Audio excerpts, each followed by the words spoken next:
अभी साइंस कोशिश कर रही है कि हम बच्चे को मशीन के जरिए पैदा करें।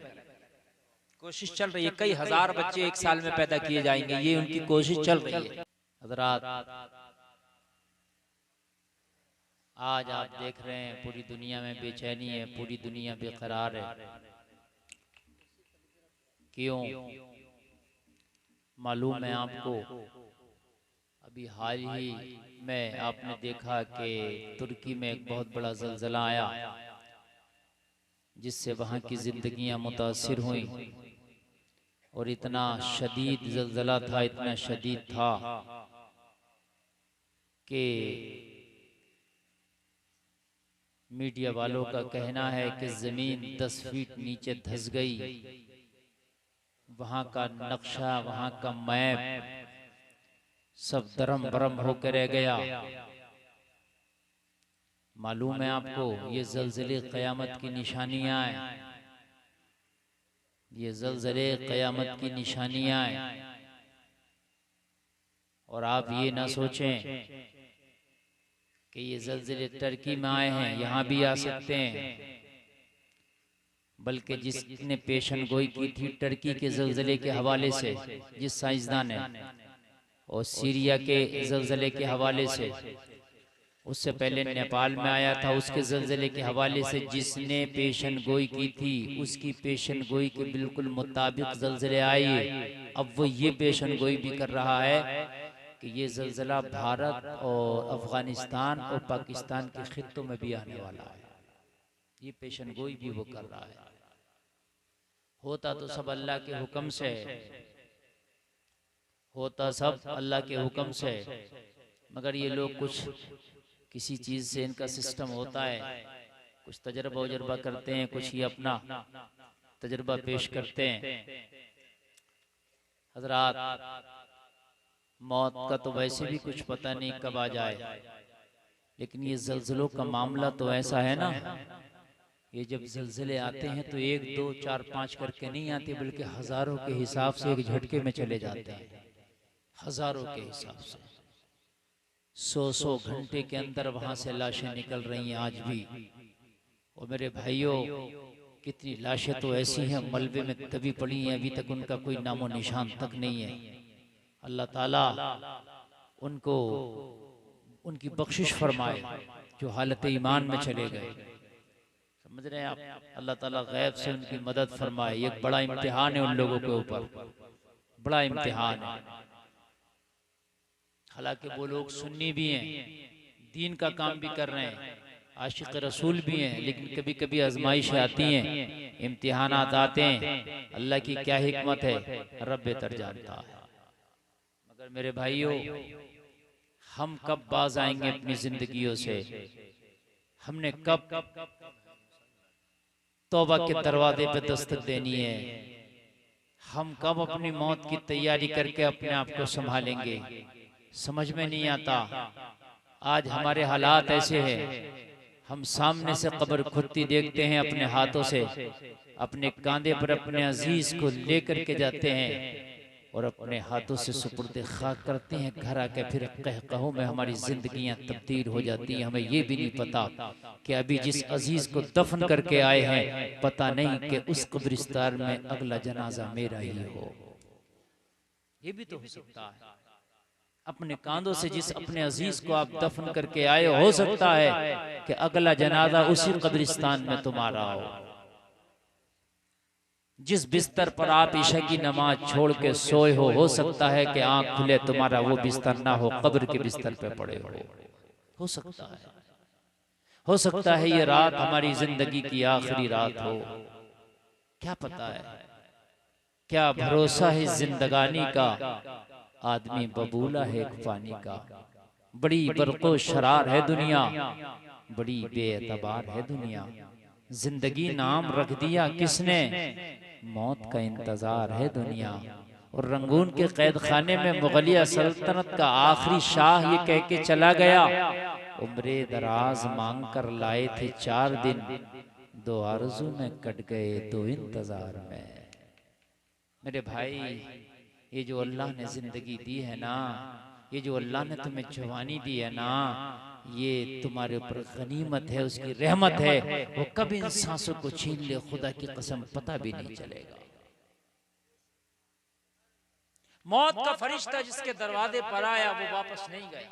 कान खोल के सुनो, शादी का रखा हुआ टाइम टल सकता है, शादी टल सकती है, बारातें वापस हो सकती हैं, मंगनियां टूट सकती हैं, रिश्ते टूट सकते हैं।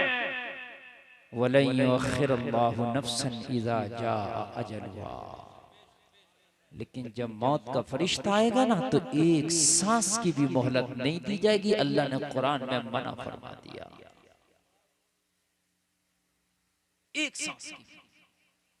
मौत का फरिश्ते को जब हुक्म हो गया आएगा तो खुदा की कसम वो वापस जाएगा नहीं जब तक कि उसको अपने साथ न ले जाए। वापस नहीं जाता। न सोर्स माने, न रहम खाए, न तरस खाए, न किसी के दबदबे से दबे, न वो रिश्वत से माने, न तुम्हारे पदों से माने, न सोने से, न चांदी से, न तुम्हारे भागने से, न तुम्हारे दौड़ने से। तुम कुछ भी कर लो वो वापस नहीं जाता। ऐनमा तकूनु युदरिकुमुल मौतु वलौ कुंतुम फी बुरूजिम मुशय्यदा। 8वें पारे में अल्लाह फरमाता तुम कितने ही मजबूत किलों में क्यों न बंद हो जाओ, मौत तो तुम्हें वहां भी पालेगी। कितने भी मजबूत किलों में क्यों ना बंद हो जाओ, मौत तुम्हें वहां भी पालेगी। कहां भागोगे मौत से? बल्कि मौत से भाग नहीं सकते, मौत के करीब खुद चल कर जाओगे। जब मौत का वक्त आएगा तो खुद चल कर जाओगे। बहुत से लोग कहते हैं कि फला सऊदीया कमाने गया था मर गया, दुबई गया था मर गया, कुवैत गया था मर गया। वो कमाने नहीं गया था, मरने गया था, इसलिए कि उसकी लिखी वहां थी। जहां जिसकी लिखी होती है ना वहां वो चल कर जाता। अल्लाह ऐसे हालात बना देता है। मेरे भाइयों, हम मौत को बहुत दूर समझ रहे हैं, बहुत दूर। हमको लगता है कि अभी थोड़ी मरना है, हमने तो बूढ़े होंगे तब मरना है। मगर तुम्हें पता नहीं है मौत जवानों को भी आ जाती है, बूढ़े रह जाते हैं। मौत पोते को आ जाती है, दादा रह जाता है। ये तो अल्लाह का निजाम है। अल्लाह ने जितनी सांसें लिख दी हैं उसके ऊपर नहीं जाएंगी तुम्हारी सांसें। कब अपनी जिंदगी को यार ये सोचोगे कि ये जो खुराफातों की जिंदगी हमारी गुजर रही है, ये जो लहबो लईब की हमारी जिंदगी गुजर रही है, इस जिंदगी से कब हम बाज आएंगे? सुनो, अल्लाह ने जो मैंने सूरत पढ़ी है कुरान में फरमाया जमाने की कसम, इंसान के बारे में बताया कि नौए इंसानियत मुकम्मल घाटे में। अल्लाह ने फरमाया इंसान घाटे में है। अब तुम कह रहे हो मैं फायदे में हूं, मैंने तरक्की कर ली, इंसान चांद पर पहुंच गया, तरक्की कर ली। मैं कहता हूं कितना चांद पर पहुंच गया इंसान, कितनी तरक्की कर ली। दुनिया कह रही है मैंने जहाज बना दिया, हमने तरक्की कर ली। ओ लोगों, वो इन दुनिया वालों की तरक्की होगी, इन अमेरिका वालों की तरक्की होगी, इन चाइना वालों की तरक्की होगी, इन रशिया वालों की तरक्की होगी।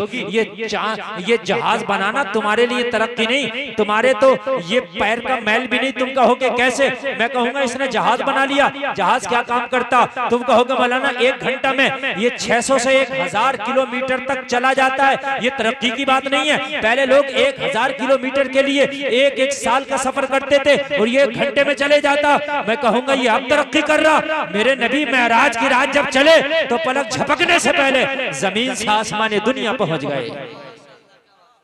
अब मुझे बताइए कितनी तरक्की कर गई है? कहां है तरक्की यार? तेरे नबी तो पलक झपकने से पहले जमीन से चले तो आसमान पर पहुंच गए। कहां है तरक्की? तुम इनकी तरक्की के पीछे फिर रहे हो मेरे भाई। तरक्की देखना है तो मुस्तफा की तरक्की दे। इन्होंने तरक्की की, कहते हैं हम चांद पर पहुंच गए। मैं मानता हूं तुम चांद पर पहुंच गए, इसमें भी इख्तिलाफ है। कोई कहता है पहुंच गए, कोई कहता है नहीं पहुंचे। चलो हमने मान लिया तुम पहुंच गए चांद पर, लेकिन कौन सा कमाल है? ये तुम्हारी तरक्की होगी यार। मैं तो उस नबी का कलमा पढ़ता हूं जो नबी उंगली हिला दे, इशारा कर दे तो हलीमा के पालने में लेटा लेटा आसमान के चांद को हिला के रख दे, हिल जाए आसमान। चांद झुक जाता जिधर उंगली उठाते महद में, क्या ही चलता था इशारों पर खिलौना नूर का, है ना? मेरे नबी तो अगर उंगली का इशारा कर दें तो चांद के 2 टुकड़े कर दें, दुआ करें तो चांद डूबा हुआ सूरज पलट आए। सुभान अल्लाह बोलो यार। पूरी दुनिया के साइंसदान अगर मिलकर चाहें कि सूरज को वापस ले आए तो ला सकते हैं? बताइए मुझे। सूरज तो दूर की बात है कि सितारा नहीं ला सकते। हालांकि कोशिशें बहुत कुछ कर रहे हैं, बहुत कुछ करने की कोशिश कर रहे हैं, मगर तुम कितनी भी तरक्की कर लो, जहां से तुम्हारी तरक्कियां खत्म होती है ना, वहां से आमना के लाल की शुरू होती है। और आमना के लाल की बात बड़ी है, हटा दो एक तरफ, आमना के लाल के गुलामों की शुरू होती है। समझ रहे हैं आप मेरे भाइयों? अल्लाह ने कहा घाटे में इंसान घाटा। दुनिया कह रही है हम फायदे, हम दुनिया की मानते ही नहीं। वो कह रही है कहने तो हम तो कुरान की मानते हैं। बात है कि नहीं? दुनिया कह रही है जमीन घूम रही है, कुरान कह रहा है चांद और सूरज चल रहे हैं, तो हम तो भाई कुरान की मानते हैं। भाई बात है क्या? नहीं, हम नहीं मानते भाई तुम्हारी, इसलिए कि तुम्हारी क्या जिधर हवा चलती है तुम उधर पीट कर लेते हो। आज कुछ कहते हो, कल कुछ कहते हो। कुरान तो जो 1400 साल से कह रहा, आज भी वही कह रहा, बदला ही नहीं। बताइए बदला क्या? जो 1400 साल से कहता चला आ रहा कुरान वही कह रहा, एक बात नहीं बदली। तुम तो जिधर पल्ला भारी देखते हो उधर ही जाके बैठ जाते हो। भाई तुम्हारी मान कैसे लें? मैं तो उस कुरान की ना मानूं जिस कुरान ने जो कह दिया वो होकर रहा। सुभान अल्लाह, जो कह दिया वो होके रहा। और इंशाअल्लाह जो कुरान कह रहा है वो होकर रहेगा।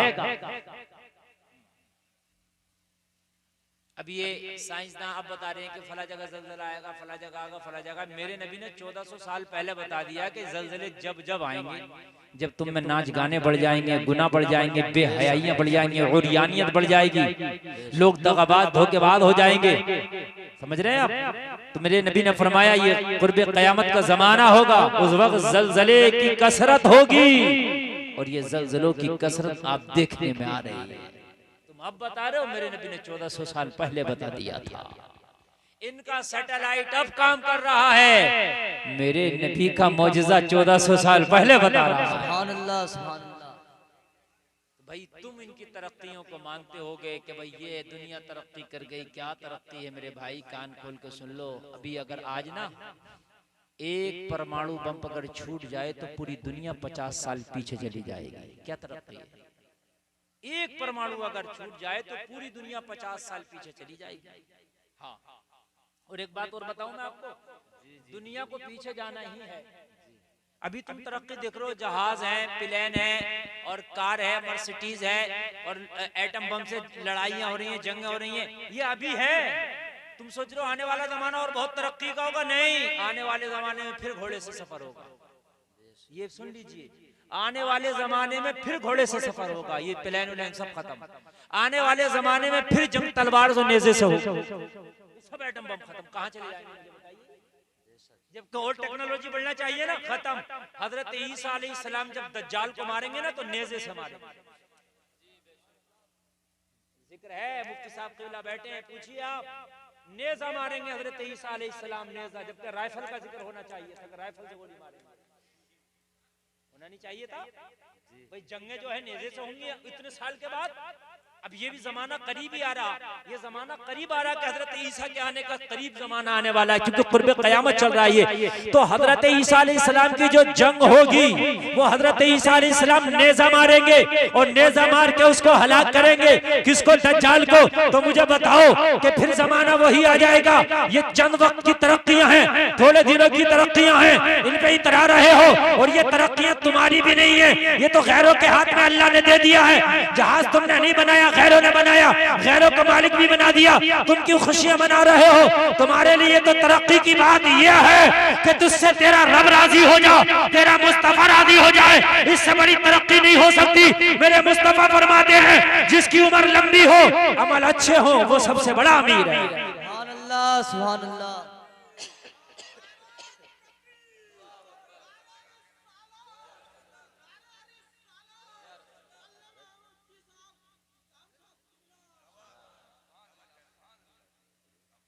नबी फरमाते हैं कि तुम में जिसकी उम्र लंबी हो, अमल अच्छे हो, वो अमीर है। और तुम में जिसकी उम्र लंबी हो, अमल बुरे हो, वो गरीब है। ये तरक्की कर रहे हैं भाई इनकी तरक्की को। तुम खाली मुली तरक्की के चक्कर में पड़ गए मुसलमानों के। ये तरक्की तरक्की तरक्की तरक्की कुछ नहीं है, ये तुम्हारे लिए तनज़्ज़ुली है। तरीक़े मुस्तफ़ा को छोड़ना है वजह बर्बादी, इसी से कौम हुई दुनिया में बेइख्तिदार अपनी। हमें तो करनी है शहंशाह बता की रज़ा जोई, वो जो अपने हो गए तो रहमते परवरदिगार अपनी। अल्लाह की जब रहमत अपनी हो जाए ना तो हुकूमत बड़ी छोटी चीज हो जाती है। अभी साइंस कोशिश कर रही है कि हम बच्चे को मशीन के जरिए पैदा करें, कोशिश चल रही है। कई हजार बच्चे एक साल में पैदा किए जाएंगे, ये उनकी कोशिश चल रही है। अल्लाह जाने कितना कामयाब होंगे, मगर करते रहो। लेकिन एक बात बताऊं, कुरान ने अटल फैसला कह दिया, मौत आएगी तो तू कितनी भी कोशिश कर लेना। जो डॉक्टर सबसे कीमती दवाएं बना रहा, मौत जब उसकी भी आएगी तो मरना उसे भी होगा। जो कोरोना में डॉक्टर लगे हुए थे, जो टीमें लगी हुई थी कोरोना वालों का इलाज कर रहे थे, जब मौत आई तो वो भी मरे। जिन्होंने दवाएं इजाद की, जब मौत आई तो वो भी मरे। अच्छा, दुनिया में आज तक ना कोई ऐसा टैबलेट बना है, और ये मेरा जुमला कयामत तक के लिए है, ना कोई ऐसा टैबलेट ये दुनिया बना पाएगी कि मरने वाले को 1 मिनट की जिंदगी दे सके। इंशाअल्लाह कुरान ने कह दिया, एक सांस की मोहलत नहीं तो नहीं बना पाएगी। बना सकती है भाई, ये बताइए? अरे जोर से बोलो यार। नहीं, अगर ऐसी टैबलेट बन जाए तो अनिल अंबानी तो मरे ही नहीं यार, पैसे वाला खरीदते खाता रहेगा। लेकिन मरना उसे भी है मेरे भाइयों। जब मौत आएगी तो अडानी भी मरेगा, अंबानी भी मरेगा, और एक रक्षा चलाने वाला भी मरेगा। लेकिन हाँ, अगर दुनिया में ऐसी टैबलेट भी किसी ने बनाई है जो मौत को भी टाल दे, वो आमिना के लाल की टैबलेट है। सुभान अल्लाह, सुभान अल्लाह। अगर मेरे नबी दुआ कर दें तो मौत को भी टाल दे। तुम इनकी तरक्कियों पे खुश हो। मेरे नबी के बचपन का जमाना, हलीमा की बकरियां चरा रहे हैं, बकरियां चराते चराते बकरियां नाला फलांग के उस पार चली गईं, और इधर मेरे नबी इस पार हैं, उस पार जाना चाहते थे। बचपना है, उम्र छोटी है, नाला बड़ा है। एक शख्स जा रहा है, मेरे नबी को देखा कि ये बच्चा नाला कूदना चाहता है, लेकिन उम्र छोटी होने की वजह से नाला बड़ा है, उस पार नहीं जा पा रहा, इसकी बकरियां चली गईं। मेरे नबी को हाथ पकड़ा, उठाया उस शख्स ने, और उठा के नाले के उस पार खड़ा कर दिया। अल्लाह अल्लाह, मेरे नबी कहाँ किसी का एहसान रखते हैं। नबी ने हाथ उठा के उसी वक्त दुआ कर दी, अल्लाह तेरी उम्र में बरकतें अता फरमाए। उसी वक्त दुआ कर दी, हाथों हाथ, अल्लाह तेरी उम्र में बरकतें अता फरमाए। इसने तवज्जो भी नहीं दी और ये चला गया अपने काम से। इस नाला खुदाने के 40-50 साल बाद, कितने साल बाद? ए मोबाइल वाले नौजवानों, मेरी बात पे गौर करो। ए बेटा रुमाल वाले, मेरी बात सुन ले। मोबाइल बंद कर बेटा, ए मोबाइल बंद कर। ये सब चल रहे हैं, ये इतने बड़े बड़े चैनल चल रहे हैं, तेरा मोबाइल किसका क्या काम करेगा, इस पे देख लेना। तो मेरे भाई तवज्जो करना, जो मैं कहना चाह रहा हूँ वो ये 40-50 साल गुजर गए, मेरे नबी ने ऐलान नबुव्वत कर दिया, और मेरे नबी ने मौजिज़ा के तौर पर चांद के 2 टुकड़े कर दिए। वो वक्त आ गया, वो चांद के 2 टुकड़े किए ना तो सबने देखे। इंडिया में एक ताजिर है, बहुत बड़ा बिजनेसमैन है, जिनका नाम है रतन हिंदी। बाबा रतन हिंदी ने भी देखा शक्कुल कमर, चक्कर में पड़ गया यार। आज से पहले तो 2 चांद देखा ही नहीं, आज चांद के 2 टुकड़े देखे, चक्कर में पड़ गया। ये तो बिजनेस ही भूल गया, सबसे पूछता फिरता था कि 2 टुकड़े चांद के तूने भी देखे? जिसने देखे कहते थे हाँ मैंने भी देखे, मैंने भी देखे, मैंने भी देखे। अब इसको इसी बात में रुचि पैदा हो गई थी, तहकीक करना चाहता था कि किसने देखे, किसने देखे। एक दिन इसके पास हिजाज से काफिला आया माल लेकर के, तिजारत की गरज से। रतन हिंदी उनसे पूछ बैठा कि चांद के टुकड़े तुमने भी देखे थे? हिजाज में भी देखे थे? वो बोले देखे नहीं थे, हमने तो चांद के भी 2 टुकड़े देखे हैं, और 2 टुकड़े करने वाला नबी भी देखा है। हमने दोनों देखे हैं, हमने चांद के भी 2 टुकड़े देखे, और जिस नबी ने 2 टुकड़े किए थे हमने तो उस नबी को भी देखा है।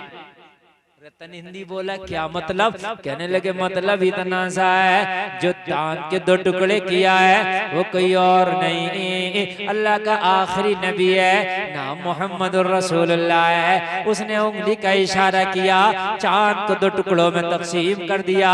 हमने तो उस नबी को भी देखा है, वो बाकमाल नबी है। अल्लाह अल्लाह, रतन हिंदी बोला मेरी तो जुस्तजू यही थी, वहां तक पहुंच जाऊं कि दो टुकड़े करने वाला कौन है, क्या मुझे उसका एड्रेस दे दोगे? हाँ हाँ, इन दिनों मक्का में रहता है, ऐलान नबूवत कर चुका है, नबूवत का चांद तुलू हो चुका है।